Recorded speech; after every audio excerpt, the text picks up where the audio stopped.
за во интерес на граѓаните, за да продолжиме во дискусија на форум потоа. Ќе дадам неколку заклучоци што мислам дека ќе треба да ги прифатиме. Значи, формирање на партиципативно тело од областа на урбанизмот. Точка 1. Заради пренесување на ставовите и мислењата на граѓаните и правните лица во процесот на урбанистичко планирање, како и заради следење на состојбите и давање иницијативи, насоки и сугестии во процесот на планирање и изготвување на плански решенија за општината. Партиципативното тело се состои од 9 члена. 1 од редот на членовите на Советот, 2 по предлог на облици на местните самоуправи, 2 по предлог на Сдружение на граѓани, 2 од Сдружение на стручни лица од областа на урбанизмот и 2 од областа на општинската администрација.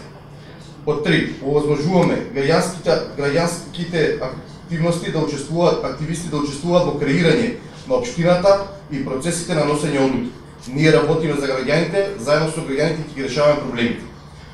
И под 4, продолжуваме преговори околу спорното место заедно со инвеститорот, градот Скопје и со сите сугестии што ги дадат граѓаните.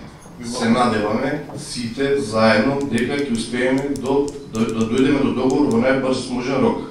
Да не ги гледаме што ќе биде во наредните 10 дена, после тие 10 дена. Да гледаме да го најдеме решението во овие 10 дена. Јас стојам со вас ви кажувам и го се ќе дадам за таму да не возгледам.